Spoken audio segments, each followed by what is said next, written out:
আসসালামু আলাইকুম, সবাই কেমন আছেন? আলহামদুলিল্লাহ আমরা অনেক ভালো আছি। তো আলহামদুলিল্লাহ দেখতে দেখতে রহমতের 10 দিন আজকে শেষ হবে। তো আজকের ইফতারের আয়োজন ছিল বিরিয়ানি, আর আজকে চিকেন বিরিয়ানি করব।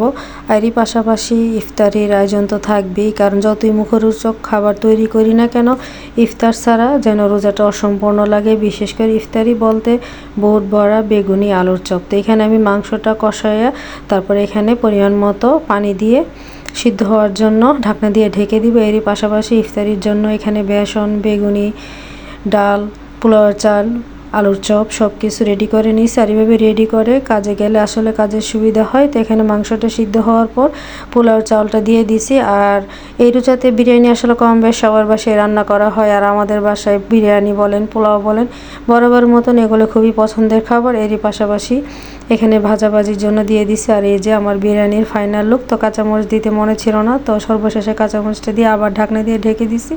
আর এখানে আমি সব কিছু বেজে রেডি করে নিছি। তো আজকে দশম রোজার রহমতের 10 দিন শেষ। তো কে কী দিয়ে ইফতার করছেন সবাই অবশ্যই কমেন্ট করে জানাবেন। আর এই হচ্ছে আমাদের ইফতারির প্লেট। তো আমরা যারা যারা ইফতারি খাবো তাদের জন্য ইফতারি বেড়ে নিছি, আর যারা খাবে না তাদের জন্য এখানে বিরিয়ানি বাড়া হয়েছে। তো আজকের আয়োজনগুলো কেমন হয়েছে সবাই অবশ্যই কমেন্ট করবেন। আর আজকে আরেকটা মজাদার খাবার ছেলে মেয়েদের জন্য তাদের পছন্দের চটপটি রান্না করছি। তো এই রোজায় কে কে চটপটি খান, এমন চটপটি পাগল আমার ছেলে মেয়ের মতন আর কে কে আছে অবশ্যই কমেন্ট করবেন। তো এখানে ইফতারির পরে সব কিছু রেডি করে রাখছি। তো এখন তাদেরকে হাতে মশলা দিয়েই ঘরে যা ছিল হাতের কাছে তা দিয়েই তাদের জন্য চটপটি বানাই দিছি। তো কেমন হয়েছে অবশ্যই কমেন্ট করবেন।